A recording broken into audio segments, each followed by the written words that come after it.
Hi friends, welcome to my channel. Sharada Gagan దగ్గరికి వచ్చి కోర్టుకు వెళ్దాం పదరా అని అంటూ ఉండగా, నీకు అర్థం కావట్లేదమ్మా నా బాధ, నా గుండెల్లో 1000 తుఫాన్లు చెలరేగినట్టు బాధగా ఉందమ్మా అని అంటూ ఉండగా, ఏమైందిరా నాన్న అని అడుగుతూ ఉంటుంది శారద. నువ్వేమనుకుంటున్నావమ్మా?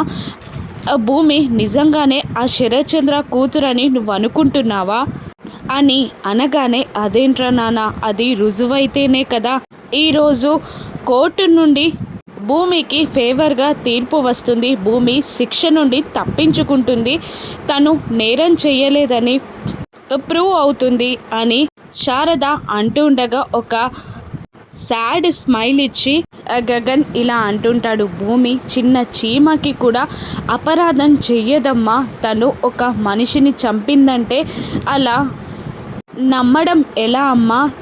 తను నేరం చెయ్యలేదని దీని ద్వారా కాకపోయినా వేరే దాని ద్వారా ప్రూవ్ చేయొచ్చు, కానీ తను శరత్చంద్ర కూతురని మాత్రం రుజువైతే నాకు లైఫ్ లాంగ్ శిక్ష పడుతుందమ్మా అని గగన్ బాధగా అంటూ ఉండగా, అదేంటి నాన్న అలా మాట్లాడుతున్నావు, నిజంగా నువ్వు భూమిపై ఉన్న ప్రేమని వదిలేసుకుంటావా అని అంటుండగా, ఖచ్చితంగా అమ్మా, కనీసం పరిచయం ఉన్న వ్యక్తుల్లాగా కూడా నేను మాట్లాడలేను అని అంటుంటాడు గగన్. అప్పుడు విధిరాత ఎలా ఉందో నాన్న నీకెలా తెలుస్తుంది? శత్రువుల కోసం ప్రేమించే వాళ్ళని దూరం చెయ్యొద్దు నాన్న, పద అంటూ గగన్ చేయిని పట్టుకొని శారద కిందికి తీసుకొస్తూ ఉంటుంది. ఏం కాదమ్మా, ఈరోజు నీకు ఫేవర్గా తీర్పు వస్తుంది అని శారద భూమిని అంటూ ఉండగా, భూమి బాధగా గగన్ వైపు చూస్తూ ఉంటుంది. ఇక గగన్ మాత్రం భూమితో ఏం మాట్లాడకుండా అక్కడి నుండి ముందుకి వచ్చేస్తూ ఉంటాడు. కోర్టుకి బయలుదేరుతారు. మరోవైపు తన రూమ్లో భూమి ఫోటో పట్టుకొని బాధగా ఏడుస్తూ ఉంటాడు చెర్రీ. నేను మీ అన్నయ్యని ప్రేమిస్తున్నాను అన్న మాటలు తలుచుకొని చెర్రీ ఏడుస్తూ ఉండగా, అప్పుడే మీరా రూమ్లోకి వస్తుంది, కాఫీ ఇస్తూ ఉంటుంది. అప్పుడు చెర్రీ లేచి నిలబడి ఆ ఫోటోని వెనక్కి దాచుకుంటాడు. ఏంట్రా, ఏం దాచిపెడుతున్నావు అని అంటుండగా, ఏం లేదమ్మా అని అంటూ ఉంటాడు చెర్రీ. నేను మీ అమ్మని నా దగ్గర దాస్తున్నావా అంటూ ఆ చెయ్యిని లాక్కొని తన చేతిలో ఉన్న ఫోటోని తీసుకొని షాక్ అవుతుంది. ఈ హంతకురాలి ఫోటోని చూడ్డానికి నీకు బుద్ధి లేదా అని మీరా తిడుతూ ఉండగా, ఎందుకలా అంటావమ్మా, తను మా మామయ్య కూతురైతే ఏం చేస్తావు అని చెర్రీ అడుగుతూ ఉంటాడు. కాదు, అలా కాకూడదు అని అంటూ ఉంటుంది మీరా.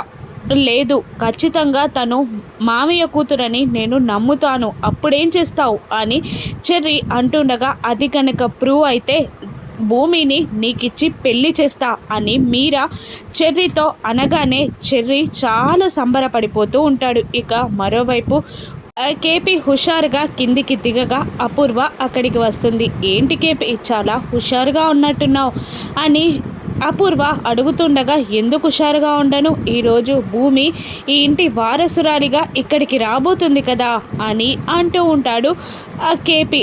ఓహో అవునా, నేను చెప్పిన విషయం విన్నాక నువ్వు గెంతులేస్తావో లేదంటే నీ తల నేలకి బాదుకుంటావో నేను చూస్తా అని అంటూ, నిన్న నన్ను ఫాలో అవుతూ ఫోరెన్సిక్ ల్యాబ్ దాకా వచ్చేసారు కదా, ఆ తర్వాత నేను రిటర్న్ అయ్యేటప్పుడు నీ కార్ చూడలేదు అనుకున్నావా అని అంటూ ఉంటుంది అపూర్వ. చూసావా, ఆ సైంటిస్ట్ జనార్దన్ నీ ముఖంపై చెక్ చింపి పారేయడం కూడా నేను చూసా అని కేపీ అంటుంటాడు. ఓహో అంతే చూసావా, ఆ తర్వాత ఈవినింగ్ నేను రౌడీలని పంపించి తన పిల్లలకి గన్ గురి పెడితే వాడు DNA రిపోర్ట్ని మార్చేస్తానన్న విషయం కూడా నీకు తెలుసు అనుకున్నానే, తెలీదా?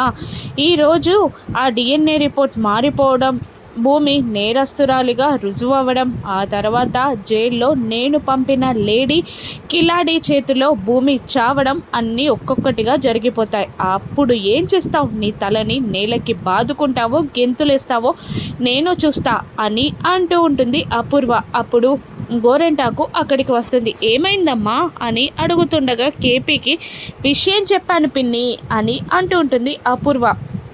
డైరెక్ట్గా చూస్తే కేపీ ఎక్స్ప్రెషన్స్ చూసి నేను కూడా షాక్ అయ్యేదాన్ని కదా, ఎందుకు అప్పుడే చేసేసావు అని అంటూ ఉంటుంది గోరెంటాకు. ఇంకోసారి నువ్వు చెప్పినట్టు చేస్తానులే అని అంటూ ఉంటుంది అపూర్వ. ఇక వాళ్ళు వెళ్ళిపోగానే చెర్రీ అక్కడికి వస్తాడు. చెర్రీని పక్కకి తీసుకెళ్ళి రౌడీలచే జనార్దన్ని బెదిరించడం అన్నీ కేపి చెర్రీకి చెప్పగానే ఈ విషయం భూమికి చెప్పాలి డాడీ అని అంటూ వాళ్ళు కూడా బయలుదేరుతారు. మరోవైపు కోర్టుకు చేరాక ఏం కాదమ్మా, నీకు అనుగుణంగా తీర్పు వస్తుంది అని శారద భూమిని ధైర్యంగా చెప్తూ ఉంటుంది. ఇక భూమి మాత్రం గగన్ వైపు చూస్తూ ఉంటుంది.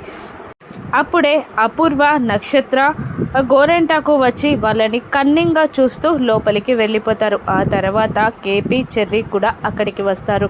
కేపీ, చెర్రీ ఇద్దరూ కలిసి ఉన్న విషయం మొత్తం రౌడీలు పంపి జనార్దన్ని బెదిరించడం, జనార్దన్ పిల్లలకి థ్రెడ్ ఉందని భయపడి అతను డిఎన్ఏ రిపోర్ట్ని మార్చేయడం అన్నీ చెప్పేస్తారు. ఈరోజు నువ్వు వారసురాలిగా ప్రూవ్ అవ్వవమ్మా, నీకు శిక్ష పడే ఛాన్స్ కూడా ఉంది అని కేపీ చెప్తుండగా భయంతో వణికిపోతూ ఉంటుంది భూమి. ఇక కోర్టు మొదలవుతుంది. భూమి బోన్లో నిలబడి టెన్షన్ పడుతూ చేతులని తుడుచుకుంటూ ఉంటుంది. గగన్ చాలా కోపంగా ఉంటాడు. ఇక అపూర్వ మాత్రం వాళ్ళని విసుగ్గా చూస్తుంది. ఇక భూమికి ఆపోజిట్ లాయర్ లేచి నిలబడి, మీరు నాకు అక్షంతలు వేశారు, నీకు ఆడపిల్లుంటే తెలిసేది అన్నారు, కానీ నేను ఎంక్వైరీ చేశాను అని అంటూ ఉండగా జడ్జి ఇంకా 4 చివాట్లు పెడతాడు. డిఎన్ఏ రిపోర్టు తెలిస్తే ఇవన్నీ అవసరం ఉండదు కదా, నీకేమైనా షుగర్ ఉందా అని జడ్జి అనగా, అది కాదు సార్, శరత్ చంద్ర కూతుర్నని తను చెప్పింది కదా, కానీ తను ఫైర్ యాక్సిడెంట్లో చనిపోయింది, ఈ భూమి మాట్లాడిందంతా కట్టు కదా అని అంటూ ఉంటాడు ఆ లాయర్. నిజంగా నీకు షుగర్ ఉందయ్యా బాబు, ఆ డిఎన్ఏ రిపోర్ట్ చూస్తే అదేంతో బయటపడుతుంది కదా అని మళ్ళీ జడ్జి చివాట్లు పెట్టగానే సైలెంట్గా ఉండిపోతాడు ఆ లాయర్. ఇక భూమి టెన్షన్ పడుతూ గగన్ వైపు చూస్తూ ఉంటుంది. గగన్ కోపంతో రగిలిపోతూ ఉంటాడు. ఇక జడ్జ్ ఆ డిఎన్ఏ రిపోర్ట్ని తీసుకొని ఓపెన్ చేసి చూస్తాడు. ఆ డిఎన్ఏ రిపోర్ట్లో ఏముంది, ఆ భూమి శరత్ చంద్ర కూతురని ప్రూవ్ అవుతుందా, లేదంటే కాదు అని ప్రూవ్ అవుతుందా? కాదు అని ప్రూవ్ అయితే భూమి నేరం చెయ్యలేదని గగన్ నిరూపిస్తాడా? వంశీ నేరం బయటపడుతుందా? వంశీ జైలుకు వెళ్తాడా? ఇలా ప్రూవ్ కాకపోతే గగన్, భూమి ఒక్కటవుతారా? సిరుమువ్వే భూమి అన్న విషయం గగన్ ఎప్పుడు తెలుసుకుంటాడు? రానున్న ఎపిసోడ్స్లో చూద్దాం. Thank you for watching.